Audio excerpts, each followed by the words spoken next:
আসসালামু আলাইকুম ওয়া রাহমাতুল্লাহি ওয়া বারাকাতুহু। আমরা সবাই একটু বসে যাই, ঘোরাঘুরি না করে। কোরআনুল কারীমের আলোচনা হবে, স্বল্প সময়ের জন্য আমরা সবাই বসে যাই। আলহামদুলিল্লাহ আলহামদুলিল্লাহি ওয়া কাফা ওয়া সালামুন আলা ইবাদিহিল্লাযীনা ইসতাফা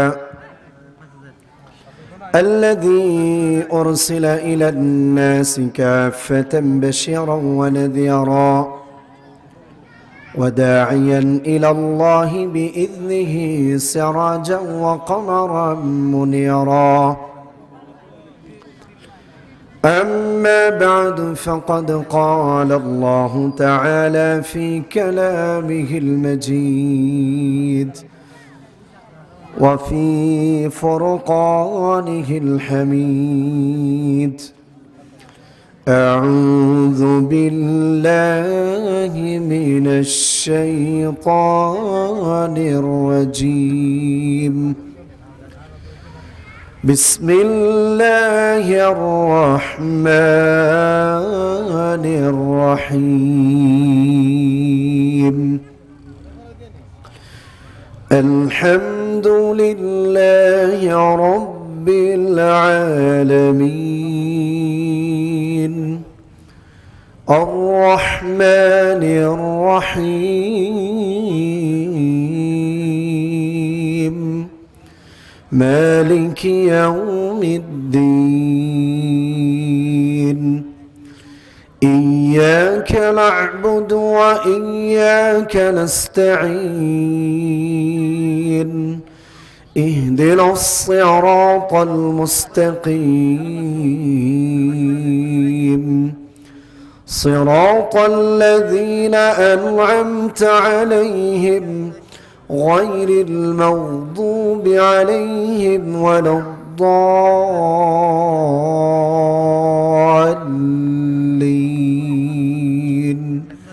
آمين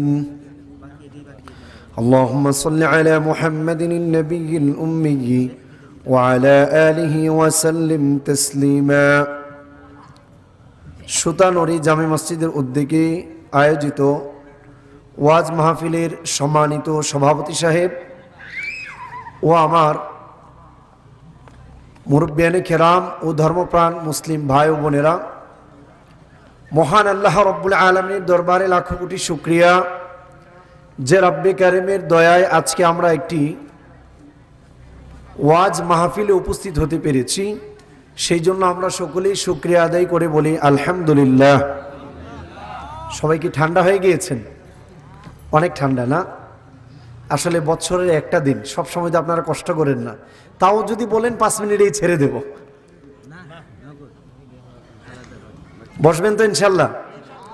আমরা স্বল্প আলোচনা করব, কিছু শিখব, কারণ একটা প্রোগ্রামের অ্যারেঞ্জ করা অনেক কষ্টকর ব্যাপার, ঠিক না ভাই? ঠিক। প্রিয় ভাইরা, আমরা আজকে এই মাহফিলে উপস্থিত হতে পেরেছি, খুশি না নারাজ?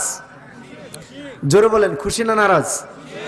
প্রশ্ন করলে উত্তর দিবেন, যদি সবাই উত্তর না দেন তখন আমারই খারাপ লাগবে। আমরা আজকে এখানে উপস্থিত হয়েছি কোরআন আর হাদিস থেকে কিছু জানার জন্য, ঠিক না ভাই? ঠিক। বিশ্বনবী বলেন, মান খারাজা লিতালাবিল ইলম ফাহুয়া ফি সাবিলিল্লাহ, যে ব্যক্তি দিনের কোনো বিষয় নিয়ে জানার জন্য ঘর থেকে বের হলো, ফাহুয়া ফি সাবিলিল্লাহ, সে যেন আল্লাহ রাব্বুল আলামিনের পথে অবস্থান করছে। আমরা এখানে জানার জন্য এসেছি, এতে আমাদের দুনিয়াতেও লাভ হবে, আখিরাতেরও লাভ হবে, ঠিক না ভাই? ঠিক। কারণ যদি জানেন তাহলে ইবাদতগুলো সঠিকভাবে করতে পারবেন, আর যদি না জানেন ঠিকভাবে করতে পারবেন না। আর যদি জেনে আমল করেন, আখিরাতটা আপনার হবে সুন্দর। প্রিয় ভাইরা, আমি আপনাদের সামনে তিলাওয়াত করেছি কোরআনুল কারীমের প্রথম নাম্বার সূরা, সূরাতুল ফাতিহা। কি তিলাওয়াত করেছি? এই সূরাটা এমন কেউ নেই যে পারেন না, সবাই পারেন। পারেন কি পারেন না? এমন কেউ আছেন যে সূরা ফাতিহা পারেন না? সবাই পারেন। কোরআনুল কারীম এমন এক জিনিস যা বুঝলে একটা মানুষের জীবনটাকে ওই কোরআন পরিবর্তন করে দেবে। এই সূরাতুল ফাতিহা এমন একটি সূরা, যেই সূরাটা কোনো নামাজেই বাদ দেওয়া যায় না। প্রত্যেকটা নামাজের ভেতর এই সূরাটা পড়া লাগে। এর মানে প্রত্যেক রাকাতের ভেতর যেহেতু আল্লাহ রাব্বুল আলামিন এই সূরা পড়ার জন্য আদেশ দিয়েছেন, এর গুরুত্ব কম না বেশি? সবাই বলেন, কম না বেশি? অনেক বেশি। এই সূরাতে আয়াত সংখ্যা হলো সর্বমোট 60টি। কয়টি? এই সূরার ভেতর আয়াত সংখ্যা হলো 60টি আয়াত। এই 60টা আয়াতের ভেতর আল্লাহ রাব্বুল আলামিন গোটা কোরআনুল কারীমের ভেতর যা আছে সবকিছু এই 60টা আয়াতের ভেতর উল্লেখ করে দিয়েছেন। সুবহানাল্লাহ বলবো না? একটা আয়াত যদি জানেন আর তিলাওয়াত করেন, আপনার লাভ কি? বিশ্বনবী বলেন,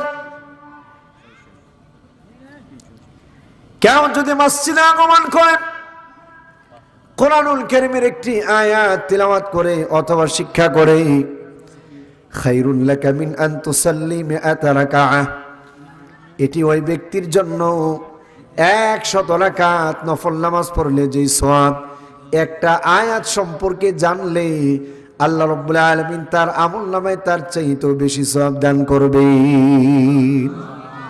লাভ বেশি না কম? অনেক বেশি। শুধু তাই নয়, কোরআন সম্পর্কে যদি জানেন, সবাই তো ওয়াজ করে কিয়ামতের মাঠ সম্পর্কে। এমন একটা মাঠ হবে যেই মাঠে একজন মানুষ অন্য কোনো মানুষকে সহযোগিতা করার মতো কোনো সুযোগ থাকবে না।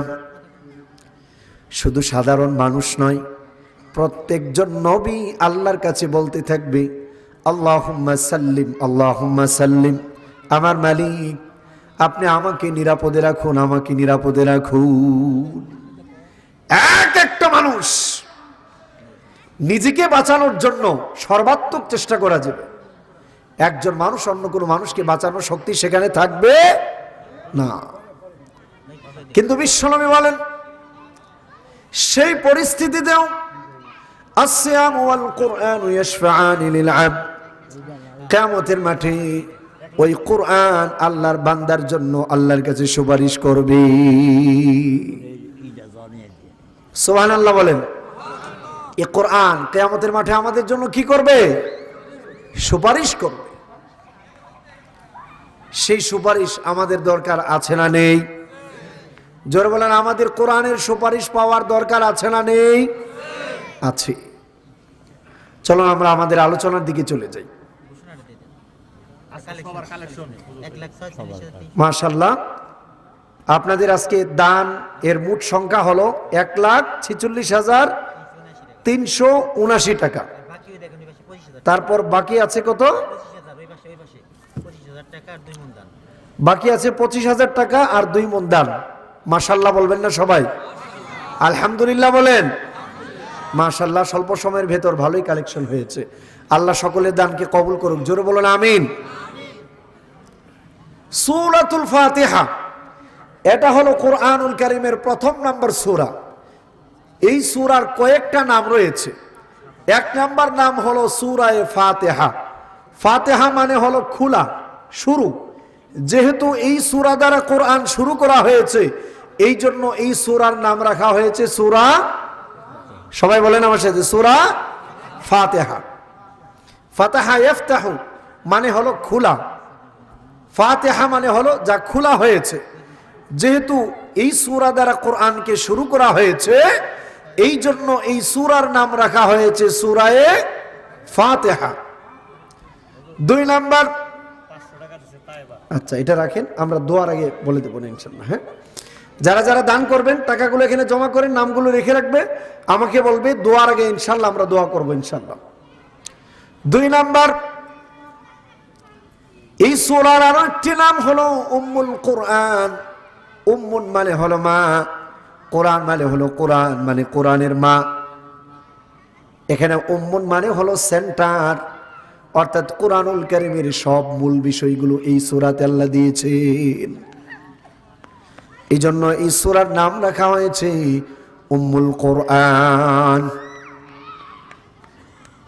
এই সূরার আরেকটা নাম হলো সূরাতুস সালাত। সালাত মানে হলো দোয়া। এই সূরা ফুলটাই হলো দোয়া। এই সূরার মাধ্যমে আল্লাহ রাব্বুল আলামিনের কাছে দোয়া করা হয়, আল্লাহর কাছে চাওয়া হয়। এই জন্য এই সূরার নাম দেওয়া হয়েছে সূরাতুস সালাত। মুসলিম শরীফের 904 নম্বর হাদিস। হযরত আবু হুরায়রা রাদিয়াল্লাহু তাআলা আনহু বলেন, قال رسول الله صلى الله عليه وسلم, বিশ্বনবী মুহাম্মদুর রাসূলুল্লাহ সাল্লাল্লাহু আলাইহি সাল্লাম বলেছেন, মানুষ যখন নামাজের ভিতর দাঁড়ায়, নামাজের ভেতর দাঁড়ানোর পর সূরাতুল ফাতিহা যখন তিলাওয়াত শুরু করে, আসলে বান্দা সূরাতুল ফাতিহা তিলাওয়াত করে না, সূরা ফাতিহার মাধ্যমে সরাসরি কোনো মাধ্যম ছাড়াই সরাসরি স্বয়ং আল্লাহর সাথে কথা বলতে থাকে।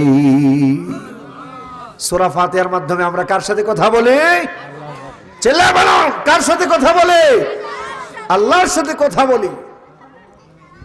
বান্দা যখন সূরাগুলো তিলাওয়াত করে, সাথে সাথে প্রত্যেকটা আয়াতের অ্যানসার আল্লাহ রাব্বুল আলামিন দেন, উত্তর দেন। বান্দা যখন পড়ে আলহামদুলিল্লাহি রাব্বিল আলামিন, সমস্ত প্রশংসা একমাত্র বিশ্ব পালনকর্তার জন্য। সব প্রশংসা কার? আল্লাহর। আল্লাহ রাব্বুল আলামিন তখন আকাশ থেকে বলেন, হামিদানি আব্দি, আমার বান্দা আমার প্রশংসা করেছে। সুবহানাল্লাহ। বান্দা নামাজে বলে আলহামদুলিল্লাহ, আর আল্লাহ আকাশ থেকে বলে হামিদানি আব্দি, আমার বান্দা আমার প্রশংসা করেছে। তাহলে চিন্তা করা যায় নামাজের ভেতর বান্দা কার সাথে কথা বলে। 2 নাম্বার, বান্দা যখন বলেন আর রহমানির রহিম, তিনি অতি দয়ালু ও দয়াবান, আল্লাহ রাব্বুল আলামিন তখন আকাশ থেকে বলেন আসনা আলাইয়া আব্দি, আমার বান্দা আমার গুণ গেয়েছে। আবার বান্দা যখন বলে মালিকি ইয়াউমিদ্দিন, তিনি হলেন বিচার দিবসের মালিক, তখন আল্লাহ রাব্বুল আলামিন আকাশ থেকে বলেন মাজ্জাদানি আব্দি, আমার বান্দা আমার ক্ষমতা নিয়ে আলোচনা করেছে। সুবহানাল্লাহ। বান্দা যখন বলে ইয়াকা না'বুদু ওয়া ইয়াকা নাস্তাঈন, আমার মালিক আমরা তো তোমার ইবাদত করি আর তোমার কাছে সাহায্য চাই, আল্লাহ রাব্বুল আলামিন তখন বলেন হাযা বাইনি ওয়া বাইনা আব্দি, এটা হলো আমার আর বান্দার মাঝখানের অংশ। আল্লাহ রাব্বুল আলামিন বলেন কাসামতুস সালাতা বাইনি ওয়া বাইনা আব্দি, এই সূরা ফাতিহাকে আমি আল্লাহ রাব্বুল আলামিন 2টা পার্ট করেছি, 2টা ভাগ করে দিয়েছি। অর্ধেকটা হলো আমি আল্লাহর প্রশংসা, আর অর্ধেকটা হলো আমার বান্দার চাওয়ার অ্যাপ্লিকেশন, আমার কাছে চাওয়ার জিনিস। এরপর বান্দা যখন বলে ইহদিনাস সিরাতাল মুস্তাকিম, মালিক তুমি আমাদেরকে সিরাতে মুস্তাকিমের পথটা দেখাও, হিদায়াতটা দাও। সিরাতাল্লাযীনা আন'আমতা আলাইহিম, ওই সকল লোকদের রাস্তা যারা তোমার পথের উপর চলার কারণে তুমি তাদেরকে নিয়ামত দান করেছো, পুরস্কার দান করেছো, তাদের রাস্তাটা আমাদেরকে দেখাও। গায়রিল মাগদুবি আলাইহিম ওয়ালাদ-দাল্লিন, তাদের রাস্তা না, যারা পথভ্রষ্ট হয়ে গিয়েছে খ্রিস্টান, আর যাদের উপর তোমার রাগ ইহুদি, এদের রাস্তাগুলো না, ইমানদারদের রাস্তাগুলো তুমি আমাদেরকে দেখাও। বান্দা যখন এই দোয়া করে, আল্লাহ রাব্বুল আলামিন তখন বান্দার এই অ্যাপ্লিকেশন শুনে আল্লাহ খুশি হয়ে আল্লাহ রাব্বুল আলামিন তখন বলতে থাকেন ওয়ালি আব্দি মা সাল, আমার বান্দা আমার কাছে যা চেয়েছে আমি আল্লাহ আমার বান্দাকে সবকিছু দিয়ে দিয়েছি। এই জন্য সূরা ফাতিহার গুরুত্ব এত বেশি। এই সূরা যখন বান্দা নামাজের ভেতর পড়ে, এটা সাধারণ কোনো সূরা নয়। এই সূরার মাধ্যমে সরাসরি বান্দা কার সাথে কথা বলে? জোরে বলুন, কার সাথে কথা বলে? আল্লাহর সাথে কথা বলে। এই জন্য নামাজে যখন দাঁড়াবেন তখন তাড়াহুড়া করবেন না, একটু ধীর স্থিরভাবে পড়বেন। এই যে চেয়ারম্যান সাহেবের কাছে গিয়ে যদি অ্যাপ্লিকেশন করেন আর খুব তড়িৎ গতিতে কথা বলেন, তাহলে কি চেয়ারম্যান সাহেব আপনার অ্যাপ্লিকেশন অ্যাকসেপ্ট করবে, গ্রহণ করবে? তাহলে আমাদের বাংলাদেশে যে তারাবির নামাজের ভেতর ঘোরা দৌড়ানো শুরু করি আমরা, এই নামাজ কি আল্লাহ কবুল করবে? কারণ আমরা তো নামাজে তিলাওয়াত করছি, আল্লাহ কিন্তু উত্তর দেওয়ার সুযোগই দিচ্ছি না, ঠিক না ভাই? ঠিক। এই জন্য কার দরবারে দাঁড়িয়েছেন সেটা আগে চিন্তা করা উচিত। কারণ আল্লাহ রাসূল সাল্লাল্লাহু আলাইহি ওয়াসাল্লাম বলেছেন, আন তা'বুদাল্লাহা কাআন্নাকা তারাহ, তুমি তোমার মালিকের ইবাদত এমন ভাবে করবে তুমি যেন সরাসরি চোখে তুমি তোমার মালিককে দেখতে পাচ্ছ। বিশ্ব পালন করতে গিয়ে যদি চোখের সামনে দেখো, তুমি কতটা নমনীয় আর ভদ্রভাবে ইবাদত করবে সেটা একটা বার ভেবে দেখো। فَإِن لَّمْ تَكُنْ تَرَاهُ فَإِنَّهُ يَرَاكَ, যদি তুমি তোমার মালিককে না দেখো, একথা সত্য, তোমার মালিক তোমাকে দেখছেন, ঠিক না ভাই? ঠিক। আমরা যে এই ঠান্ডার রাত্রিতে এখানে কোরআন শোনার জন্য পাগলের মতো বসে আছি, এটা আমার আল্লাহ দেখছেন কি দেখছেন না? জোরে বলেন, দেখছেন কি দেখছেন না? দেখছেন। আল্লাহ রাব্বুল আলামিন সবকিছু দেখছেন। এই জন্য নামাজে যখন দাঁড়াবেন তখন তিলাওয়াতগুলো ধীর স্থির ভাবে করবেন, মনে করবেন আল্লাহর সাথে কথা বলছেন। এই জন্য এই সূরা ফাতিহার বিষয়টা ক্লিয়ার করা হলো, এর মাধ্যমে বান্দা আল্লাহর সাথে সরাসরি কথা বলে। আমরা সবাই দৈনিক 5 ওয়াক্ত কথা বলি কি বলি না? জোরে বলেন, বলি কি বলি না? প্রথম নাম্বার আয়াত, আল্লাহর প্রশংসা করা হয়েছে। মানুষকে আল্লাহ রাব্বুল আলামিন আদেশ দিয়েছেন মানুষ যেন তার রবের প্রশংসা করে, তার মালিকের প্রশংসা করে। কারণ প্রশংসা তো হবে তার, যিনি সব নিয়ামত দ্বারা আমাদেরকে ডুবিয়ে রেখেছেন, ঠিক না ভাই? ঠিক। এই যে অক্সিজেন, যদি অসুস্থ হয়, করোনা হয়, হসপিটালে গেলে অক্সিজেনের মূল্য বুঝে আসে। আর এই ফ্রি অক্সিজেন সেকেন্ডে সেকেন্ডে টানছেন কে দিয়েছেন? জোরে বলুন, কে দিয়েছেন? আল্লাহ ফ্রি অক্সিজেন দিয়েছেন।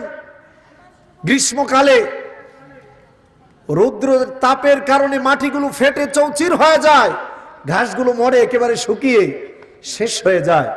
আল্লাহ রাব্বুল আলামিন আমাদের উপর দয়া করেন, আকাশ থেকে তিনি বৃষ্টি নাজিল করেন, আবার এই জমিনগুলোকে উর্বর করে দেন। কে করেন?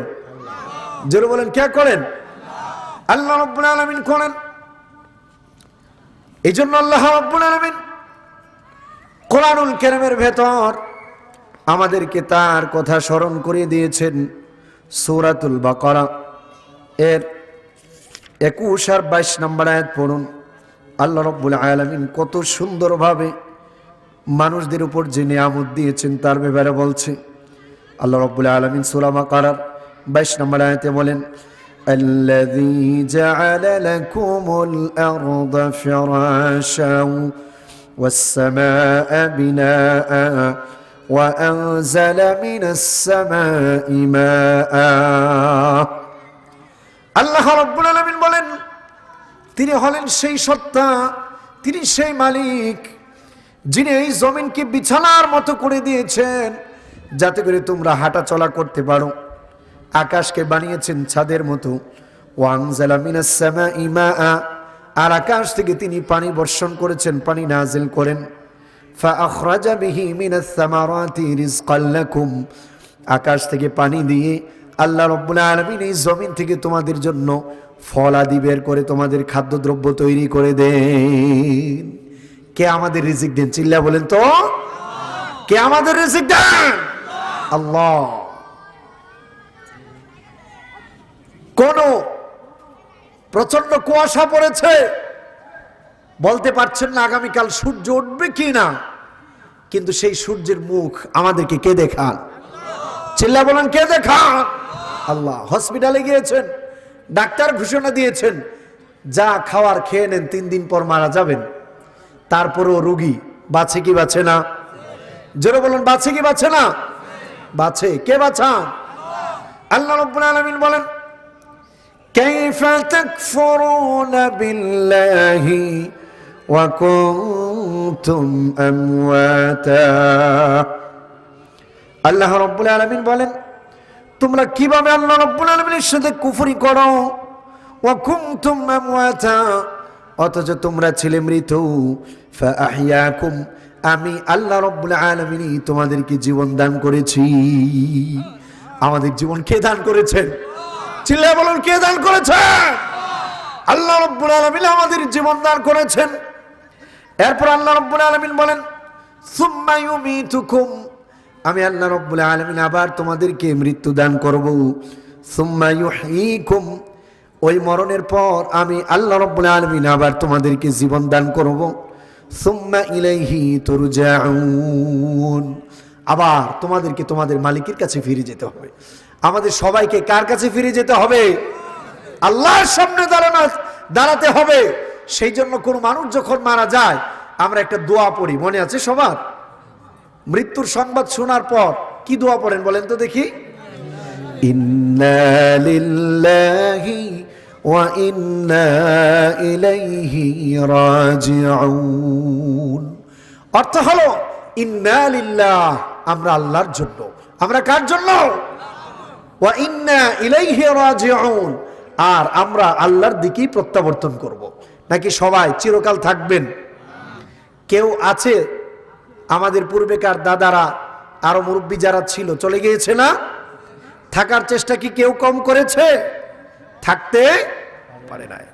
সেজন্য ভাইরা আমার আমাদের জীবন মরণ দেওয়ার মালিক কে? আল্লাহ রাব্বুল আলামিন। সেই জন্য আল্লাহ রাব্বুল আলামিন কোরআনুল কারীমের শুরুটাই করেছেন আল্লাহর প্রশংসা দিয়ে, মানুষ যেন তার রবের কথা ভুলে না যায়। এই জন্য যেই বান্দা আল্লাহ রাব্বুল আলামিনের প্রশংসা যত বেশি করবে আল্লাহ রাব্বুল আলামিন ওই বান্দার উপর তত বেশি খুশি হবেন। এই জন্য আমরা প্রশংসা করব কার? আমাদের দেশে তো মানুষ আল্লাহর প্রশংসা না করে শুধু মানুষের তেল মারতে চায়, মানুষের প্রশংসা করে। আছে না নেই? আর এখন তো রাজনৈতিক মাঠে এগুলো আরো বেড়ে গিয়েছে। আমাদের হুজুরদের ক্ষেত্রেও কম না, সব ক্ষেত্রেই তেল মারা বেড়ে গিয়েছে, ঠিক না? ঠিক। এই জন্য প্রশংসার ব্যাপারে আল্লাহ রাসূল সাল্লাল্লাহু আলাইহি সাল্লাম বলেছেন, রাসূলুল্লাহর সামনে এসে একজন সাহাবী আরেকজন সাহাবীর প্রশংসা করছে। তখন আল্লাহ রাসূল বললেন, কাতা'তা উনুকা আখিক, তুমি তো তোমার ভাইয়ের গর্দানটা কেটে দিয়েছো, তুমি এত প্রশংসা করতে যাচ্ছ কেন? লা তুযাক্কু বালিল্লাহু ইউযাক্কি মান ইয়াশা, তোমরা কাউকে পবিত্র ঘোষণা করতে যাবে না, বরং আল্লাহ যাকে চান তাকে তিনিই পবিত্র করবেন। সুবহানাল্লাহ বলবেন না? এই জন্য আমাদের দরকার আছে অমুক ভাইয়ের চরিত্র ফুলের মতো পবিত্র, একথা বলার দরকার আছে। এই জন্য প্রশংসা করব কার? কারণ এই সব কিছু সৃষ্টি করেছেন কে? আল্লাহ। এই জন্য হযরত আবু হুরায়রা রাদিয়াল্লাহু তাআলা আনহু বলেছেন, আল্লাহর যদি প্রশংসা করেন আল্লাহ রাব্বুল আলামিন আপনার মিজানের নেকের পাল্লাটার ওজন বাড়ায়া দেবে। সুবহানাল্লাহ বলেন। বুখারী শরীফের একদম শেষ নাম্বার হাদিস। হযরত আবু হুরায়রা রাদিয়াল্লাহু তাআলা আনহু বলেন, কালিমাতান হাবিবাতান ইলার রহমান খাফিফাতান আলাল লিসান সাকিলাতান ফিল মিজান। বিশ্বনবী বলেন, দুইটা বাক্য আছে এমন যেই দুইটা বাক্য আল্লাহ রাব্বুল আলামিনের কাছে সবচেয়ে বেশি প্রিয়, আর জবান দ্বারা উচ্চারণ করা একেবারে হালকা, মিজানের পাল্লাটাকে অনেক ভারী করে দিবে। সেই দুইটা বাক্য হলো সুবহানাল্লাহি ওয়া বিহামদিহি সুবহানাল্লাহিল আযীম। অবসর থাকবেন, সব সময় বলতে থাকবেন সুবহানাল্লাহি ওয়া বিহামদিহি সুবহানাল্লাহিল আযীম। আমি পবিত্রতা ঘোষণা করছি প্রশংসা সহকারে আল্লাহ। আমরা পবিত্রতা ঘোষণা করব কার? আল্লাহ। হযরত ফাতিমাতুজ জোহরা রাদিয়াল্লাহু তাআলা আনহা বিশ্বনবীর কাছে গিয়ে বললেন, আব্বাজান, কাজ করতে করতে ক্লান্ত হয়ে গিয়েছি, আমার বাসায় একটি বুয়া দরকার, বাদী দরকার, কাজের লোক দরকার, আপনি আমাকে একটা কাজের লোকের ব্যবস্থা করে দেন। বিশ্বনবী বললেন, ফাতেমা রে, আমি যদি তোমাকে এর চাইতে ভালো কিছুর কথা বলি তুমি কি তা নেবে? উনি বললেন, তা অবশ্যই। আল্লাহ নবী বললেন, তুমি কাজের লোক না লেখে বরঞ্চ তুমি 33 বার সুবহানাল্লাহ বলো, 33 বার আলহামদুলিল্লাহ বলো, 34 বার আল্লাহু আকবার বলো। এর মাধ্যমে আল্লাহও খুশি হবে না আর তোমার ক্লান্তটাও কমে যাবে। সুবহানাল্লাহ। আল্লাহর নবী তার মেয়েকে এত সুন্দর শিক্ষা দিয়েছেন, এই জন্য আমরা প্রশংসা করব কার? শুধু আমরা নয়, পৃথিবীতে যত কিছু আছে সব কিছু প্রশংসা করে কার? জোরে বলুন, প্রশংসা করে কার?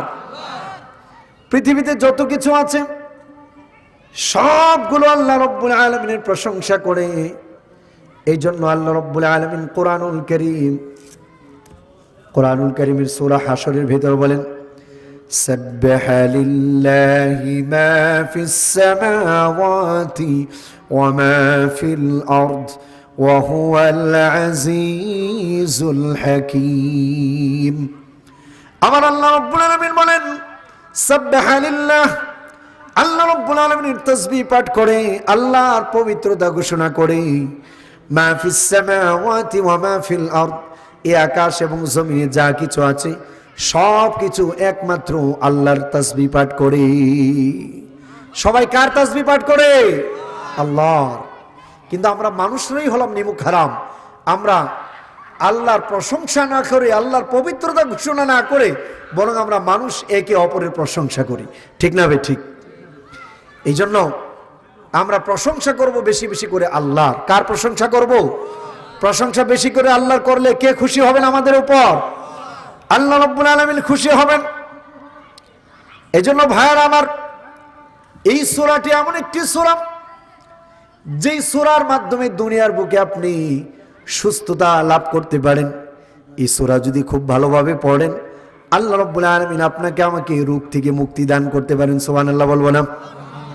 সুনান তিরমিজির 2064 নাম্বার হাদিস। এই সূরার আরেকটা নাম হলো সূরাতুশ শিফা। সূরার আরেকটা নাম কি? শিফা মানে হলো সুস্থতা। এই সূরার মাধ্যমে সুস্থতা পাবেন। খুব বেশি অসুস্থ হয়ে গিয়েছেন, আগে ডাক্তারের কাছে না, প্রথমে যেটা করেন সূরা ফাতিহাটা 7 বার পড়ে পানিতে ফুঁক দিয়ে পানি খান, আল্লাহর উপর ভরসা করেন, তারপর ডাক্তারের কাছে যান। বিশ্বনবীর হাদিস, সুনান তিরমিজির 2064 নাম্বার হাদিস। হযরত সাদ রাদিয়াল্লাহু তাআলা আনহু থেকে বর্ণিত, আবু সাঈদ আল খুদরি রাদিয়াল্লাহু তাআলা আনহু থেকে বর্ণিত, তিনি বলেন, বিশ্বনবীর সাহাবীদের একটি দল কোন একটি এলাকায় ভ্রমণে গেল। যাওয়ার পর ওই এলাকার মানুষগুলো তাদেরকে কোনো ধরনের মেহমানদারি করালো না করানোর পর হঠাৎ করে ওই এলাকার যে চেয়ারম্যান আছে, ওই চেয়ারম্যানকে সাপ সবল দিল। কি সবল দিল? সাপ কাটলো। সাপ কাটার পর ওই এলাকার লোকরা দৌড়ে ওই লোকদের কাছে আসলো, সাহাবীদের কাছে আসলো, এসে বলল, মুহাম্মদের সাহাবীরা শোনো, তোমাদের কাছে কি এমন কেউ আছে? হাল মিন রাকিন, তোমাদের কেউ কি আছে কোনো কিছু পরে ফুঁক দিতে পারো? সাহাবীরা বলল, নাম, হ্যাঁ আছে, তবে শর্ত আছে। ফুঁক দেব, শর্ত হলো তোমরা তো আমাদেরকে মেহমানদারি করাও নাই, এক পাল বকরি দেওয়া লাগবে। লোকরা বলল, ঠিক আছে, এক পাল বকরি দেব, তারপরও আমাদের এই নেতাকে একটু ফুঁক দিয়ে যাও। আল্লাহ নবী সাহাবী গেলেন, গিয়ে সূরাতুল ফাতিহা 7 বার তিলাওয়াত করে ওই নেতাকে ফুঁক দেওয়ার সাথে সাথে আল্লাহর কুদরতে ওই নেতা সুস্থ হয়ে গেল। এক পাল বকরি তাদেরকে দিয়ে দিল। বকরি নিয়ে রওনা দিল। এখন সাহাবীরা চিন্তা করলো, বকরি তো নিলাম, খাওয়া জায়েজ না না জায়েজ? রাসূলের কাছ থেকে না যাইলে তো খাওয়া যাবে না। বিশ্বনবীর দরবারে গেল, গিয়ে বলল, ইয়া রাসূলুল্লাহ, ইয়া হাবিবাল্লাহ, এই কাজ হয়েছে, এক পাল বকরি পেয়েছি, তা খাওয়া যাবে কি যাবে না? আল্লাহর নবী বললেন, তুমি কিভাবে জানলে এই সূরাটা যে সূরাতুশ শিফা? বকরি তুমিও খেতে পারো, এর একটা অংশ আমাকেও দিতে পারো। সুবহানাল্লাহ। এই জন্য লন্ডনের এক মহিলার কথা আমরা শুনেছি, যে মহিলার ক্যান্সার হয়েছে। ক্যান্সার হওয়ার পর লন্ডনের হসপিটালে মুসলিম মহিলা চিকিৎসা নিচ্ছে 2 জন, খ্রিস্টান ডাক্তারের মাধ্যমে। তো প্রতি মাসে তাকে কেমোথেরাপি দিতে হয়, ডাক্তারদের কাছে যেতে হয়। ক্যান্সার তো সাধারণ কোনো রোগ নয়, ঠিক না ঠিক? উনি বাসায় এসে 1 মাস পর্যন্ত প্রতিদিন ফজরের পর সূরাতুল ফাতিহা পড়ে পানিতে ফুঁক দিয়ে ওই পানিটা খেতেন। 1 মাস পর উনি ওই হসপিটালে আবার পরীক্ষা করানোর জন্য গেলেন। পরীক্ষা করালো, ডাক্তাররা দেখে ক্যান্সারের কোনো ধরনের জীবাণু আর তার শরীরে নাই। ক্যান্সারের কোনো ধরনের জীবাণু তার শরীরে নেই। ডাক্তাররা আশ্চর্য হয়ে গেল, জিজ্ঞেস করলো কি ব্যাপার, কি এমন ওষুধ খেয়েছেন যার কারণে আপনার শরীর একেবারে সুস্থ হয়ে গিয়েছে? মহিলা বলল, আমি কোনো ওষুধ খাই নাই, আমাদের একটা ধর্মগ্রন্থ আছে যার নাম হলো কোরআন। তার নাম কি? চিল্লা বলেন, তার নাম কি? এটা কার বাণী? এটা আল্লাহর বাণী, এটা আমার মালিকের বাণী, আমাদের রবের বাণী। এর প্রথম নাম্বার সূরা, ওই সূরাটা পরে 7 বার পরে পানিতে ফুঁক দিতাম। ফজরের নামাজের পর ওই পানিটা শুধুমাত্র খেতাম, সুস্থতার জন্য আল্লাহর কাছে দোয়া করতাম। এরপর থেকে আমাকে নিজেকে সুস্থ মনে হচ্ছে। ডাক্তাররা বলল ঠিক আছে। ল্যাব থেকে 1 গ্লাস পানি নিল, যেই পানিটা একদম পরিষ্কার, পরীক্ষা করে দেখলো এতে রোগ দূর করার কোনো জীবাণু নেই। তো মহিলাকে বলল, আপনি সূরা ফাতিহা 7 বার পরে এটাতে ফুঁক দেন। ওই মহিলা সূরা ফাতিহা 7 বার পরে ওই গ্লাসে ফুঁক দিল, আবার লেবে নিয়ে পরীক্ষা করলো। পরীক্ষা করার পর ডাক্তাররা দেখে একটু আগে রোগ দূর করার কোনো জীবাণু ছিল না, এখন ফুঁক দেওয়ার পরেই এই পানিতে রোগ দূর করার জীবাণু চলে এসেছে। সুবহানাল্লাহ। এই জন্য এই সূরাটাকে বলা হয় সুস্থতার সূরা। এই সূরাটার সাথে আমাদের সম্পর্ক কম হবে না বেশি হবে? চিল্লা বলেন, কম হবে না বেশি হবে? অনেক বেশি হওয়ার কথা। এই জন্য ভাইরা আমার, প্রথম নাম্বার আয়াতে আল্লাহ রাব্বুল আলামিন আল্লাহর প্রশংসা করেছেন। 2 নাম্বার আয়াতে আল্লাহ রাব্বুল আলামিন আল্লাহর পরিচয় দিয়েছেন, আর রহমানির রহিম, তিনি অতি দয়ালু ও অতি দয়াবান। আবার প্রথম আয়াতের শেষ অংশে বলেছেন রব্বুল আলামিন। রব্বুন মানে হলো যিনি সব কিছু দিয়ে, চাওয়া ছাড়াই যিনি সব কিছু দিয়ে একটা মানুষকে সহযোগিতা করে উপরের দিকে নেন, অথবা পৃথিবীর সব কিছুকে যিনি পরিচালনা করেন তাকে কি বলা হয়? রব্বুল আলামিন। কি বলা হয়? রব্বুল আলামিন। আমাদের রব কে? চিল্লা বলুন, আমাদের রব কে? আল্লাহ। হযরত মূসা আলাইহিস সালাতু ওয়াস সালাম, ওনাকে যখন আল্লাহ রাব্বুল আলামিন আদেশ করলেন, মূসা ইযহাব ইলা ফিরআউনা ইন্নাহু তাগা, তুমি ফেরাউনের কাছে যাও, ফেরাউন তো তাগুত হয়ে গিয়েছে। ফেরাউনের কাছে গেল, গিয়ে ফেরাউনকে রবের দাওয়াত দেওয়া শুরু করলো। যখন হযরত মূসা বলল, ফেরাউন তুমি তো মানুষ, তুমি রব হতে পারো না, রব একমাত্র কে? চিল্লা বলেন, রব একমাত্র কে? কোন মানুষ ঈশ্বর হতে পারে অথবা সৃষ্টি কোনোদিন ঈশ্বর হতে পারে? এই জন্য হিন্দুদের যে ধর্মগ্রন্থ আছে উপনিষদ, হিন্দুদের অনেকগুলো ধর্মগ্রন্থ রয়েছে। বেদ, ঋগ্বেদ, যজুর্বেদ, সামবেদ, অথর্ববেদ। বেদ আছে 4 প্রকার। তারপর এর মধ্যে আছে আপনার উপনিষদ। এর মধ্যে একটি অধ্যায় আছে আল্লাহ উপনিষদ। একটা অধ্যায়ের নাম বললাম কি উপনিষদ? আল্লাহ উপনিষদ।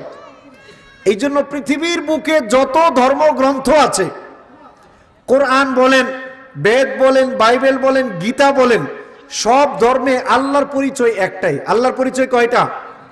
একটা। তিনি এক, অদ্বিতীয়। তিনি এক, অদ্বিতীয়। তিনি এক, জোরে বলুন, তিনি এক, অদ্বিতীয়, অদ্বিতীয়।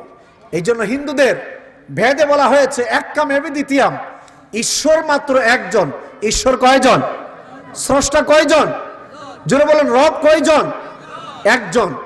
এই জন্য হিন্দুদের ধর্মগ্রন্থ বেদ অধ্যায় 40 অনুচ্ছেদ 9 এতে উল্লেখ করা আছে, সে সকল লোকরা অন্ধকারে পতিত হয় যারা সম্পত্তির পূজা করে। সম্পত্তি হলো আপনার প্রাকৃতিক বস্তু, আগুন, পানি, বাতাস। এর পরের শ্লোকেই বলা আছে সে সকল লোকরা আরো অন্ধকারে পতিত হয় যারা অসম্পত্তির পূজা করে। অসম্পত্তি হলো নিজ হাত দ্বারা বানিয়ে কোনো কিছুর পূজা করা। তে মূর্তি নিজে নিজে হয় না মানুষ বানায়? জোরে বলেন, মূর্তি নিজে নিজে হয় না মানুষ বানায়? মানুষ বানায়। তো উল্টা তো হওয়ার কথা ছিল, মানুষ মূর্তির রব হওয়ার কথা ছিল, কিন্তু মানুষ এখন মূর্তির রব বলেই করে। ঠিক না ভাই? ঠিক। এই জন্য হিন্দু ধর্মগ্রন্থেও মূর্তি পূজা নিষিদ্ধ। এই জন্য রব কয়জন? চিল্লা বলেন, রব কয়জন? একজন। হযরত মূসা কালিমুল্লাহ তিনি ফিরাউনের কাছে গেলেন, গিয়ে বললেন, ফিরাউন তুমি রব হতে পারো না, আমার রব শুধুমাত্র একজন। ফিরাউন সাথে সাথে উত্তর করে বলল, ওয়ামা রব্বুল আলামিন। মূসা, রব্বুল আলামিন আবার কে? আমি তো তাকে চিনি না। এবার হযরত মূসা আলাইহিস সালাম বললেন, ক্বালা রব্বুস সামাওয়াতি ওয়াল আরদ। রব্বুল আলামিন হলো তিনি যিনি আকাশ আর জমিনের মালিক, ওয়ামা বাইনাহুমা, এবং এই জমিনের মাঝখানে যা কিছু আছে সবকিছুর যিনি মালিক। ফিরআউন আবার বলল তার আশেপাশের লোকদেরকে, আলা তাসমাউন, মূসার কথাবার্তা কি শুনতে পাচ্ছ? তখন হযরত মূসা বলল, ক্বালা রাব্বুকুম ওয়া রাব্বু আবাইকুমুল আউয়ালিন। রব তিনি আমাদেরই রব নন, তোমার এবং তোমার বাপদাদা 14 গোষ্ঠীর রব কে? আল্লাহ। এবার ফিরআউন সাথে সাথে বলল, ইন্না রাসূলাকুমুল্লাযী উরসিলা ইলাইকুম লামাজনুন। তোমাদের কাছে যে রবের কথা দিয়ে রাসূলকে পাঠানো হয়েছে, এই রাসূল তো পাগল। কারণ ফিরআউন নিজেকে রব দাবি করত। ফিরআউন নিজেকে কি দাবি করত? আল্লাহ দাবি করত। আচ্ছা বলুন তো দেখি, যেই লোক মানুষ সে কি আল্লাহ হতে পারে?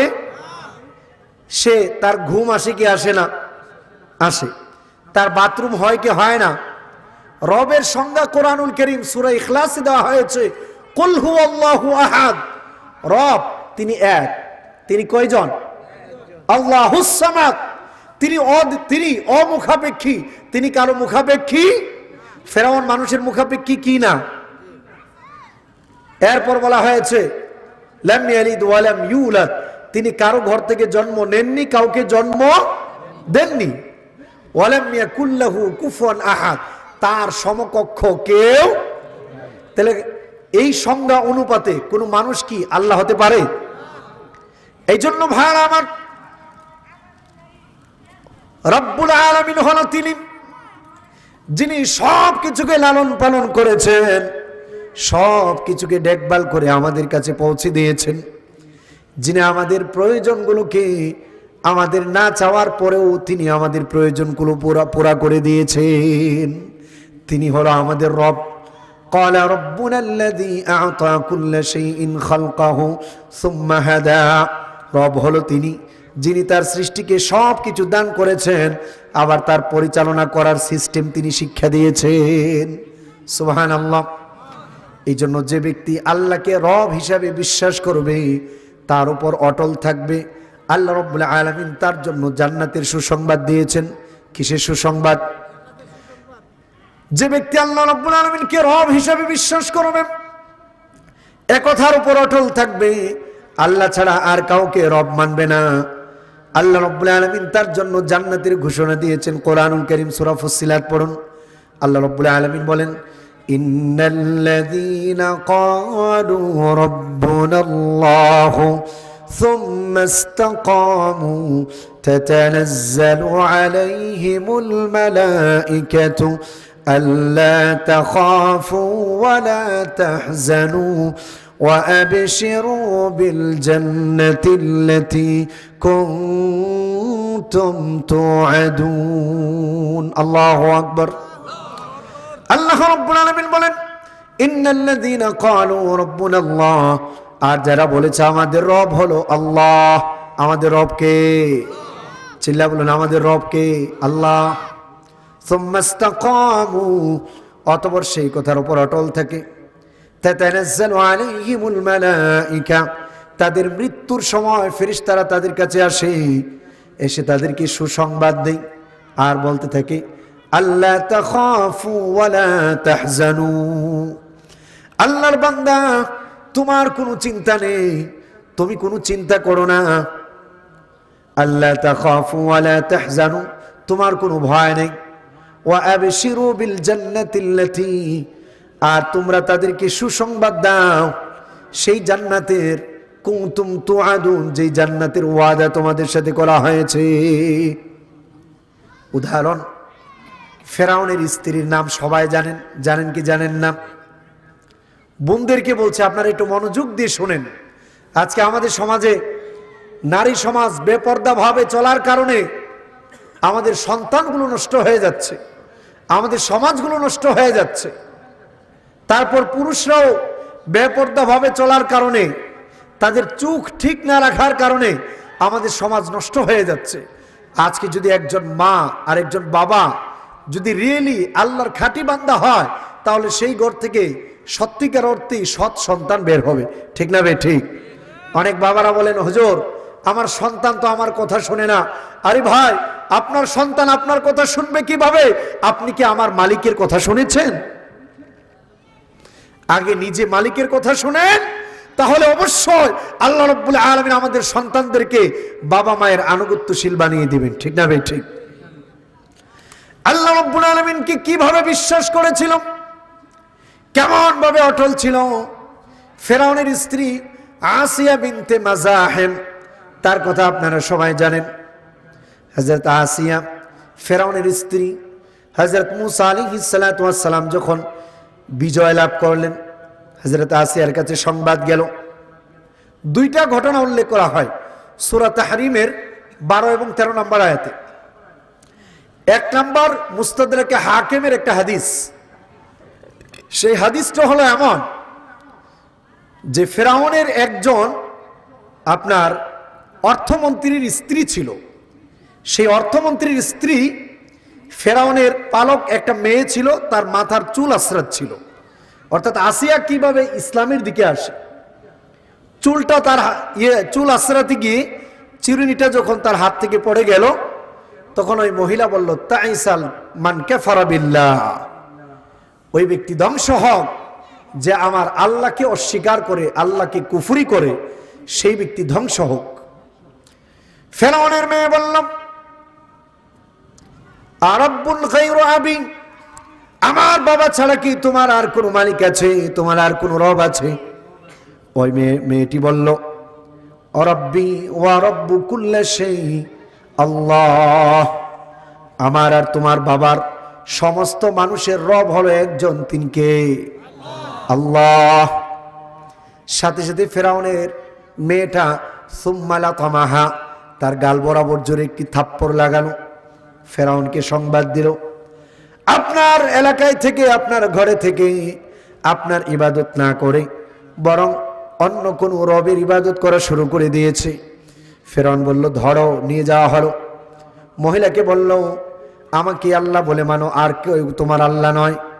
মহিলা বলল ফিরাউন রব্বি ওয়া রব্বুকা ওয়া কুল্লু শাই ওয়া রব্বু কুল্লু শাই আল্লাহ। ফেরাউন আমার রব আর তোমার রব, সমস্ত মানুষের রব, সব কিছুর রব তিনি একজন, তিনি হলেন আল্লাহ রব্বুল আলামিন।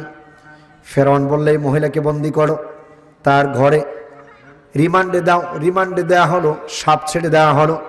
মহিলাকে বলল মহিলারে, তুমি যদি আমার উপর ঈমান আনয়ন না করো, অর্থাৎ আমাকে যদি আল্লাহ বলে না মানো, আমি তোমার সামনে তোমার সন্তানগুলোকে হত্যা করব। মহিলা বলল ওকে ঠিক আছে, হত্যা করো। ফেরাউন তার একটা সন্তানকে নিয়ে আসলো, 1 2 3 4 5টা পর্যন্ত সন্তান, সবগুলোকে তার সামনে জবাই দেওয়া হলো।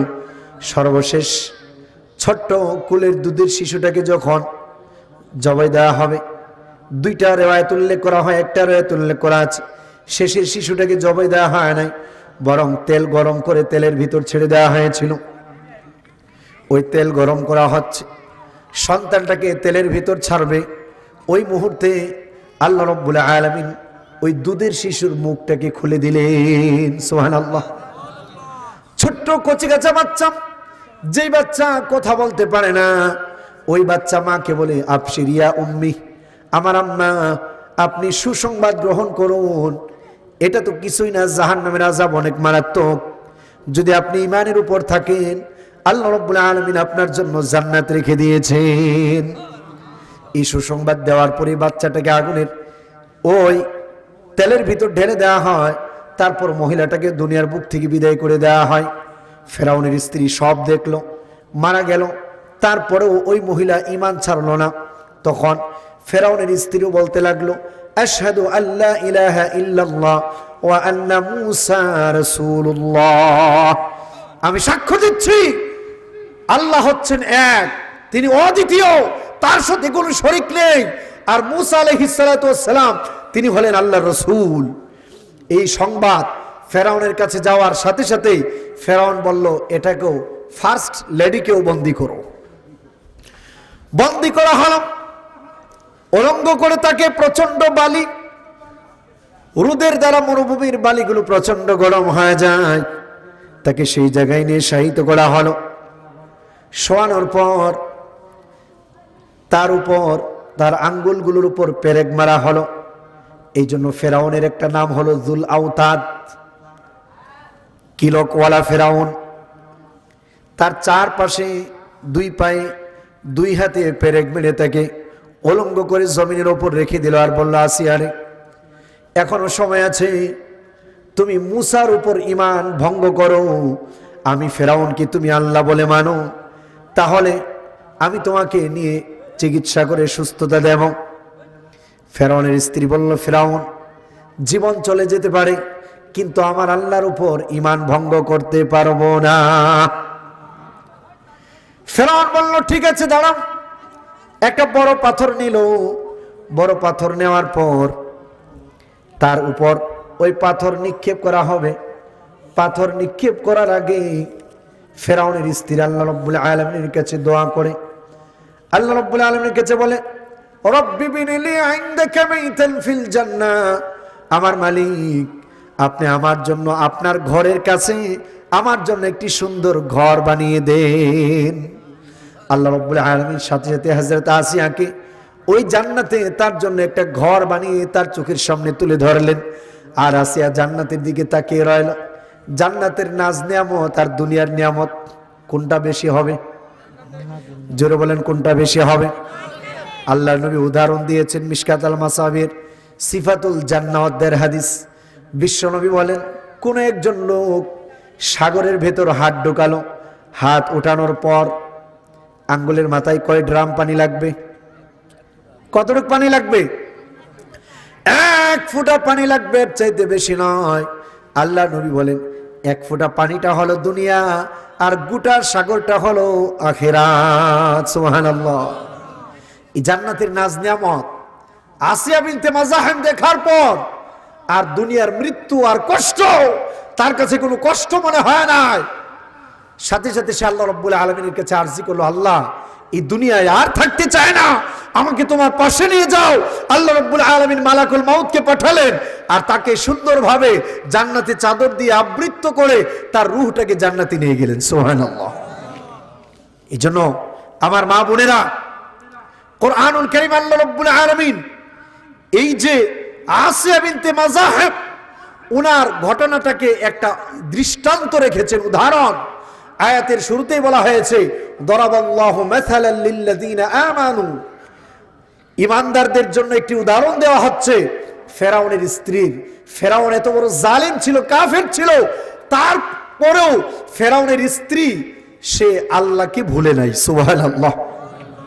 আর আজকে আমরা মহিলারা অনেক সময় বলে, আমার বাচ্চা প্রস্রাব করে দিয়েছে, নামাজ পড়া বাদ দিয়ে দিয়েছি, কোরআন তিলাওয়াত করা বাদ দিয়ে দিয়েছি, যে অন্যরা মন্দ বলবে, গ্রাম্য বলবে, তাই করে আমরা পর্দা করা বাদ দিয়েছি। নাউযুবিল্লাহি মিন যালিক। এটা হতে পারে না। সেই জন্য প্রিয় ভাইরা আমার, কোরআন আমাদেরকে জানাচ্ছে, যারা আল্লাহকে রব হিসাবে বিশ্বাস করেছে আর এর উপর অটল থেকেছে, তাদের জন্য আল্লাহ রাব্বুল আলামিন জান্নাতের সুসংবাদ দিয়েছেন। সুবহানাল্লাহ। এরপর এই সূরার ভেতর আল্লাহ রাব্বুল আলামিন বিচার দিবসের কথা বলেছেন, মালিক ইয়াউমিদ্দিন, তিনি বিচার দিবসের মালিক। কে বিচার দিবসের মালিক? যারা বলেন বিচার দিবসের মালিক কে? আমাদের মুফতি হাবিবুল্লাহ ভাই বিচার দিবসের একটা দিনের কথা বলেছেন। সূরা আল মাআরিজ এর 4 নম্বর আয়াত তিনি তেলাওয়াত করেছেন, ফি ইয়াউমিন কানা মিকদারুহু 50 আলফ সানা। কিয়ামতের মাঠের একটা দিনের সময় হবে দুনিয়ার 50,000 বৎসর সময়ের সমান। দুনিয়ার 50,000 বৎসর যত দিন, ওই একটা দিন হবে এত লম্বা। এই বিচার দিবসটা হবে এমন, বিশ্বনবীর কাছে আম্মা জান আয়েশা রাদিয়াল্লাহু তাআলা আনহা গেলেন, গিয়ে বললেন, আল্লাহর নবী আম্মা জান আয়েশার সামনে জাহান্নাম নিয়ে আলোচনা করলেন। জাহান্নামের আলোচনা শোনার পর আম্মা জান আয়েশার চোখে পানি। আল্লাহর নবী জিজ্ঞেস করলেন, আয়েশা মা ইউবকিক, আয়েশা রে কেন তুমি কাঁদো? কান্নার কারণ কি? হযরত আয়েশা বলেন, ইয়া রাসূলুল্লাহ, ইয়া হাবিবাল্লাহ, আপনি জাহান্নামের আলোচনা করেছেন সেই জন্য কাঁদি। আয়েশা বলেন, ইয়া রাসূলুল্লাহ, আমরা তো আপনার পরিবারের মানুষ। কিয়ামতের মাঠ যখন কায়েম হবে তখন আপনি তো আমাদেরকে স্মরণ করবেন। আল্লাহর নবী বললেন, আয়েশা রে, সালাসা মাওয়াতিন, কিয়ামতের মাঠে 3টা জায়গা হবে এত কঠিন যে 3টা জায়গায় একজন মানুষ আরেকজনকে স্মরণ করার কোনো সুযোগ পাবে না। 1 নাম্বার, যখন আল্লাহ রাব্বুল আলামিন ঘোষণা দিবেন আমলনামা দেওয়া হবে, আল্লাহর বান্দা জানে না তার আমলনামা ডান হাতে দেওয়া হবে না বাম হাতে দেওয়া হবে। 2 নাম্বার, যখন ঘোষণা দেওয়া হবে মিজানের পাল্লা ওজন করা হবে, আল্লাহর বান্দা জানে না তার নেকের পাল্লা ভারী হবে না হালকা হবে। 3 নাম্বার, যখন ফুলসিরাত পার হওয়ার জন্য বলা হবে, আল্লাহর বান্দা জানে না ফুলসিরাত পার হয়ে ওই পারে যেতে পারবে নাকি কেটে টুকরো টুকরো হয়ে নিচে জাহান্নামের ভেতর পড়ে যাবে। এই 3 জায়গায় একজন মানুষ অন্য কোনো মানুষকে স্মরণ করার সুযোগ পাবে না। তাহলে কিয়ামতের মাঠটা কত কঠিন হবে একবার চিন্তা করা যায়। এই জন্য মালিক ইয়াউমিদ্দিন, তিনি হলেন বিচার দিবসের মালিক। আজকে ক্ষমতা পাওয়ার পর আল্লাহর আইন বাদ দিয়ে মানুষের আইন পরিচালনা করেন, মানুষের আইন প্রতিষ্ঠার জন্য মানুষকে সেই দিকে ডাকেন। কিয়ামতের মাঠে আল্লাহ রাব্বুল আলামিন মানুষদেরকে জিজ্ঞেস করবেন, লিমানিল মুলকুল ইয়াউম, বান্দা বলো তো দেখি আজকে রাজত্ব কার? সব রাজা বাদশারা মাথাগুলো নিচু করে রাখবে। আল্লাহ রাব্বুল আলামিন নিজেই উত্তর দিবেন, লিল্লাহিল ওয়াহিদুল কাহ্হার, আজকের এই রাজত্ব পরাক্রমশালী কাহ্হার একমাত্র আল্লাহ রাব্বুল আলামিনের। রাজত্ব কার? জোরে বলুন, রাজত্ব কার? আল্লাহ। এই জন্য ক্ষমতা পাওয়ার পর আল্লাহকে ভুলে গেলে চলবে না। আমরা মুসলমান, আমাদের একটি জীবন ব্যবস্থা আছে, আমাদের একটি রাষ্ট্রীয় ব্যবস্থা আছে। ইসলাম হলো পূর্ণাঙ্গ একটি জীবন ব্যবস্থার নাম। রাষ্ট্র ইসলামিক আইন অনুপাতে চলা উচিত, ঠিক না ভাই? ঠিক। সেই জন্য চেয়ারম্যান বলেন, মেম্বার বলেন, এমপি বলেন, মন্ত্রী বলেন, প্রত্যেকটা মুসলমানের চাহিদা থাকার কথা হলো আমরা চলবো আল্লাহর আইনে। কার আইনে? জোরে বলেন, আমরা চলবো কার আইনে? আল্লাহর আইনে। এই জন্য বিচার দিবসে আল্লাহ রাব্বুল আলামিন তা দেখাবেন। আজকে যারা নামাজ আদায় করেন না, মানুষকে দেখানোর জন্য নামাজ পড়েন, কিয়ামতের মাঠে যখন আল্লাহ রাব্বুল আলামিন আসবেন তখন সব মানুষগুলো আল্লাহ রাব্বুল আলামিনকে সিজদা করতে চাইবে। যারা শুধুমাত্র আল্লাহকে খুশি করানোর জন্য সিজদা করেছে তারাই একমাত্র সিজদা করতে পারবে। আর যারা মানুষকে দেখানোর জন্য সিজদা করত, আর যারা আল্লাহর ইবাদত করতই না, তারা সিজদা দেওয়ার চেষ্টা করবে, কিন্তু তাদের এই কোমরের অংশটা একেবারে শক্ত হয়ে যাবে, তারা আর সিজদা দিতে পারবে না। সেই জন্য প্রিয় ভাইয়ের আমার, মসজিদ আশেপাশে নামাজ যেন 1 ওয়াক্ত বাদ না যায়। কারণ 5 ওয়াক্ত নামাজ পড়ার আদেশ কে দিয়েছেন? কে দিয়েছেন? আল্লাহ। আমরা যদি নামাজ পড়ি আমাদের উপর কে খুশি হবেন? চিল্লায়া বলুন, কে খুশি হবেন? আল্লাহ আমাদের উপর খুশি হবেন। এই জন্য এই সূরার শুরু অংশটাতে আল্লাহর প্রশংসা, আল্লাহর ক্ষমতা নিয়ে আলোচনা করে একজন বান্দাকে আখিরাতমুখী করা হয়েছে। এরপরে এই সূরার ভেতর একটা আয়াত রয়েছে ফান্ডামেন্টাল। এই আয়াতটাই হলো গোটা কোরআনের মূল থিম। সেটা হলো ইয়াকা না'বুদু ওয়া ইয়াকা নাস্তাঈন। আমরা আল্লাহর ইবাদত করি, আল্লাহর কাছেই সাহায্য চাই। আমরা কার ইবাদত করি? জোরে বলেন, কার ইবাদত করি? আল্লাহ। এটা বলেই শেষ করে দিচ্ছি। ইবাদত মানে হলো, ইবাদতের সংজ্ঞা শোনেন। আমরা অনেকেই বুঝি না যে ইবাদত কি জিনিস।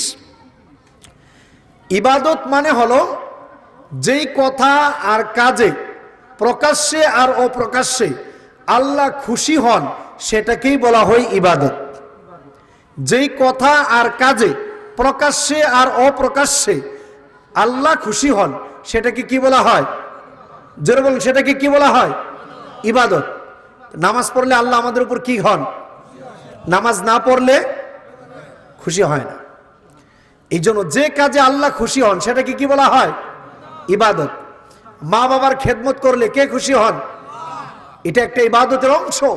আল্লাহ রাব্বুল আলামিন কোরআনুল কারীম সূরা ইসরা 23 আর 24 নম্বর আয়াতে আল্লাহ রাব্বুল আলামিন বলেছেন, ওয়াকাদা রাব্বুকা আল্লা তা'বুদু ইল্লা ইয়্যাহু ওয়া বিল ওয়ালিদাইনি ইহসানা। তোমার মালিক চূড়ান্ত ফয়সালা করেছেন যে তোমরা আল্লাহ ছাড়া আর কারো ইবাদত করবে না, আর তোমরা তোমাদের বাবা মায়ের সাথে সদাচরণ করবে। এই জন্য বাবা মা যদি কাফেরও হয় তাহলেও, কাফের হলেও ওই বাবা মার খেদমত করা ফরজ। কাফের হলেও বাবা মার খেদমত করা ফরজ। এই জন্য কোরআনুল কারীমে বাবা মা মারা গেলে বাবা মার জন্য কি দোয়া করবেন স্বয়ং আল্লাহ রাব্বুল আলামিন আমাদেরকে শিখিয়েছেন, রব্বিরহামহুমা কামা রাব্বায়ানি সগীরা। আমার মালিক, আমার বাবা মার উপর তুমি এমন ভাবে দয়া করো আমার বাবা মা যেভাবে আমাদের উপর ছোটবেলা দয়া করেছে। এই জন্য বিশেষ করে মা বোনদেরকে বলছি, আমার মা বোনেরা আপনাদের জন্য দিন মানা সহজ। বাসায় বসে থেকে টেলিভিশন না দেখে কোরআনুল কারীমের তিলাওয়াত করেন।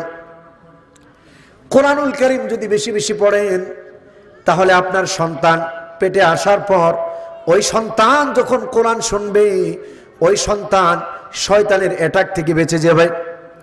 ওই সন্তানকে শয়তান কোনো ক্ষতি করতে পারবে না। আর যদি মা সন্তানের ব্যাপারে দায়িত্বশীল না হয়, নিজেও যদি পর্দানশী না হয়, আল্লাহর ইবাদত না করে, তাহলে অটো সন্তানকে শয়তান অ্যাটাক করবে। এই জন্য আপনি কেমন হবেন?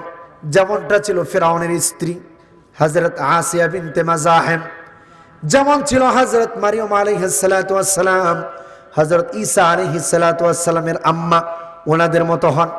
হযরত ফাতেমাতুজ জোহরার মতো হন। হযরত আসমা বিনতে আবি বকর সিদ্দিক রাদিয়াল্লাহু তাআলা আনহুর মতো হন। আজকে মারা অনেক সময় সন্তানকে বিপদে ঠেলে দেয়। মা বাবারা চিন্তা করে যে আমার সন্তান খাবে কি? আরে বাবা, আপনার সন্তান যদি আল্লাহকে চিনে, অন্তত আপনার সন্তান কোনোদিন আপনার অবাধ্য হবে না। ঠিক না বে ঠিক? বর্তমান সময়ে বৃদ্ধাশ্রমে মুরব্বীদের সংখ্যা বাড়তেছে না কমতেছে? বাড়তেছে না কমতেছে? নারী নির্যাতন বাড়তেছে না কমতেছে? বাড়ার কারণ হলো সূরা আহজাবের 33 নম্বর আয়াতে আল্লাহ রাব্বুল আলামিন তার কারণ বলেছেন, ওয়ালা তাবাররাজনা তাবাররুজাল জাহিলিয়াতিল উলা। আল্লাহ রাব্বুল আলামিন বলেন, হে নবী আপনি মহিলাদেরকে জানিয়ে দেন তোমরা জাহিলি যুগের মহিলাদের মতো প্রকাশ্যে পুরুষদের সামনে যাবে না, তাহলে তোমাদের উপর অ্যাটাক আসবে আর আস্তে আস্তে করে তোমাদের নির্যাতনগুলো বেড়ে যাবে। কারণ মহিলা যত পর্দানশী হবে তত সেফ থাকবে, নিরাপদ থাকবে, আর যত বেপর্দা হবে তত ধর্ষণ আর নির্যাতন সমাজে তত বেশি বাড়বে। এই জন্য আমার মারা যদি নেককার হয়, আল্লাহ রাব্বুল আলামিন সেই মায়ের পায়ের নিচে সন্তানের বেহেশতের কথা ঘোষণা দিয়েছেন। সুবহানাল্লাহ। একজন সাহাবী গিয়ে বললেন, ইয়া রাসূলুল্লাহ, ইয়া হাবিবাল্লাহ, মা আহাক্কু বিহুসনি সাহাবাতি। আমার রাসূল আপনি বলুন তো দেখি, আমার কাছ থেকে সবচেয়ে ভালো আচরণ পাওয়ার কে বেশি অধিকার রাখে? আল্লাহ নবী বললেন, উম্মুক, তোমার মা। আবার গিয়ে বললেন, ইয়া রাসূলুল্লাহ, সুম্মা মান, এরপরে কে? আল্লাহ নবী আবার বললেন, সুম্মা উম্মুক, এরপরে তোমার আম্মা। আবার যখন জিজ্ঞেস করলেন সুম্মা মান, এরপরে কে? আবার বিশ্বনবী বললেন সুম্মা উম্মুক, এরপরেও তোমার মা। চতুর্থবার আল্লাহ নবী বললেন সুম্মা আবুক, তোমার বাবা। এর মানে হলো gold medal, second medal, third medal, তিনটাই আল্লাহ নবী মায়ের জন্য বলেছেন। চতুর্থ নম্বর শুধুমাত্র বাবার জন্য সান্ত্বনা পুরস্কার দিয়েছেন। ঠিক না ভাই? ঠিক। কারণ একজন মা মানে হলো একটা জাতিকে গঠন করার মানুষ। মা যখন কষ্ট করে, প্রচন্ড শীতের বেলা যখন ছোট্ট বাচ্চা রাতের বেলা যখন প্রস্রাব করে দেই, আমার মা ছোট্ট শিশুটাকে ছিটকে দূরে ফেলে দেয় না, বাবা নাক ডেকে ঘুমায়। কিন্তু মা ছোট্ট শিশুটাকে লালন পালন করে, প্রচন্ড ঠান্ডা, এটা একটা কষ্ট। শুধু তা নয়, 9 মাস পর্যন্ত যখন মা বাচ্চাকে গর্ভধারণ করে, এটা মারাত্মক ধরনের কষ্ট। আল্লাহ রাব্বুল আলামিন কোরআনুল কারীমে বলেছেন ওয়া হামলুহু ওয়া ফিসালুহু 30 শাহরা, তার পেটে বহন করা এটা একটা কষ্টকর জিনিস, সাধারণ কোনো কষ্ট নয়। বাচ্চা যখন প্রসব করতে যায় কোনো মা মরে যাওয়ার মতো হয়। সেই জন্য আল্লাহর নবী বলেছেন কোনো মা যদি বাচ্চা প্রসব করতে গিয়ে মারা যায়, আল্লাহ রাব্বুল আলামিন ওই মাকে শাহাদাতের মর্যাদা দান করেন। এই জন্য প্রিয় ভাইরা আমার, আজকে আমাদের সমাজের মারা ভালো হলে সন্তানরা ভালো হবে, আর মারা যদি খারাপ হয় সন্তানরা খারাপ হবে। এই জন্য আমাদের উচিত আমাদের সমাজের প্রত্যেকটা মা বোনদেরকে পর্দা করে চলা। কারণ পর্দা করা ফরজ। কে করেছেন? জোরে বলেন, কে করেছেন? এখন যদি এনজিওদের স্লোগান দেন স্বামীর কথা মানবো না, ভাঙ্গা করে থাকবো না, তো যাইবেন কই? আবার নতুন স্লোগান আরো আগ থেকেই শুরু হয়েছে, আমার দেহ আমার ইচ্ছা, যাকে ইচ্ছা তাকে দেব। দেহ কি আপনার? এই দেহ কি আমার? এটা আমানত। কে দিয়েছেন? যদি আপনার হতো, আপনার জ্বর আসলে বলেন জ্বর তুমি চলে যাও, যায়? বলেন জ্বর যায়? এটা আল্লাহ আমাদেরকে আমানত দিয়েছেন। এই প্রত্যেকটা জিনিসের হিসাব আল্লাহ রাব্বুল আলামিন আমাদের কাছ থেকে নেবেন। এই জন্য বিশ্বনবী বলেন লা তাজুলা কদম ইবনে আদম হাত্তা ইউসআলু আন খামস। আল্লাহর নবী বলেন কিয়ামতের মাঠে কোনো বান্দা 1 বিঘত পরিমাণ জায়গা সামনে বাড়তে পারবে না যতক্ষণ না পর্যন্ত সেই 5টা প্রশ্নের উত্তর না দেবে। কয়টা প্রশ্ন? প্রশ্ন কয়টা হবে কিয়ামতের মাঠে? 5টা প্রশ্নের উত্তর না দেওয়া পর্যন্ত নারী হোক আর পুরুষ হোক কেউ 1 বিঘত জায়গা সামনে বাড়তে পারবে না। 1 নাম্বার প্রশ্ন করা হবে আন উমরি, তাকে জিজ্ঞেস করা হবে আন হায়াতি, তার জীবন সম্পর্কে। আল্লাহ রাব্বুল আলামিন বলবেন বান্দা আমি আল্লাহ রাব্বুল আলামিন তোমাকে একটি জীবন দান করেছিলাম, তুমি তোমার জীবনটাকে কোন পথে ব্যয় করেছো? 2 নাম্বার প্রশ্ন করা হবে ওয়া আন শাবাবি, যৌবনকাল সম্পর্কে, তুমি তোমার যৌবনকালটাকে কোন পথে ব্যয় করেছো? রাতের বেলা উঠে আল্লাহকে ডেকেছিলেন, যখন অবসর আছেন যে কোনো সুন্দর জায়গা দেখেছেন সুবহানাল্লাহ বলেছেন, নাকি টিকটক ভিডিও বানিয়ে নাচ আর গান বাজিয়েছিলেন? আল্লাহ রাব্বুল আলামিন এটা জিজ্ঞেস করবেন ওয়া আন শাবাবি ফিমা আফনাহু, তুমি তোমার যৌবনকালকে কোন পথে ব্যয় করেছো? 3 নাম্বার প্রশ্ন করা হবে ওয়া আন মালি, মাল সম্পর্কে, মিন আইনা ইকতাসাবতা, এই ধন সম্পদ তুমি কি কোথ থেকে কামাই করেছো, হালাল না হারাম?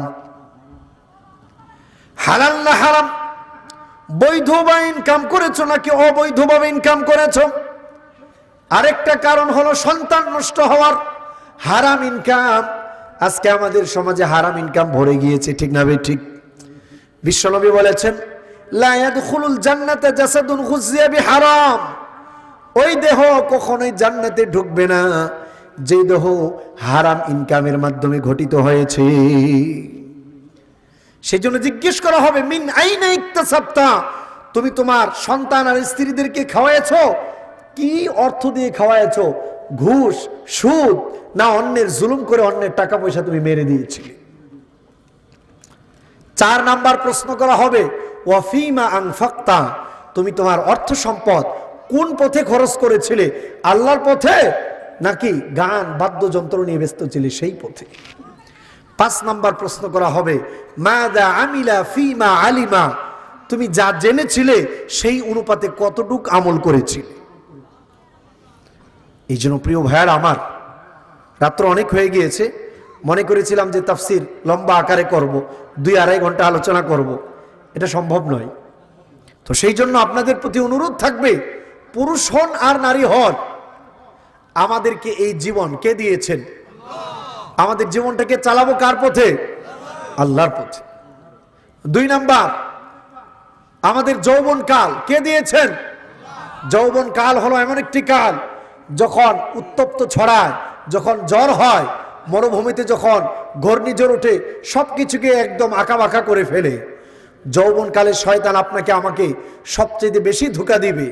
এই জন্য কবি বলেন, দর জওয়ানি তওবা করদম শিওয়ায়ে পেগম্বরি ওয়াক্ত পীরে গরগে জালিম মিশাওয়াদ পরহেজগারি। যুবক বয়সে আল্লাহকে ডাকা, আল্লাহর কাছে তওবা করা, এটা হলো নবীদের বৈশিষ্ট্য। আর বুড়া বয়সে তো নষ্ট বাগও ঠিক হয়ে যায়, কারণ কোমরে জোর থাকে না, ঠিক না বে ঠিক? এই জন্য যৌবনকালীন ইবাদত আল্লাহ রাব্বুল আলামিন সবচেয়ে বেশি কবুল করেন।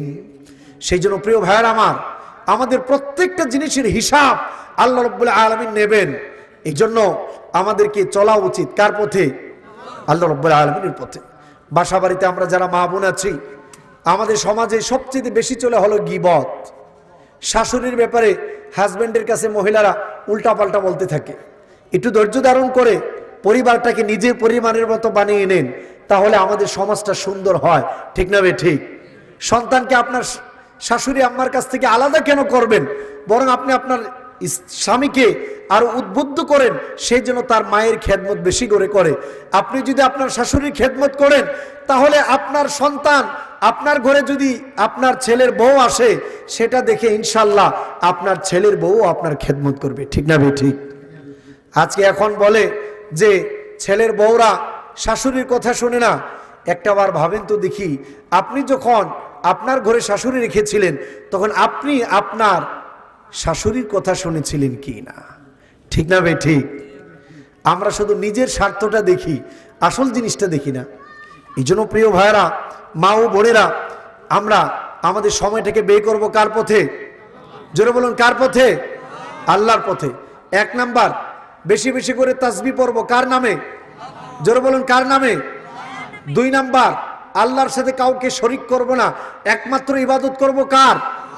আল্লাহর। একমাত্র ইবাদত করব কার? আমাদের কোনো কিছু চাওয়ার প্রয়োজন হলে কার কাছে চাইবো?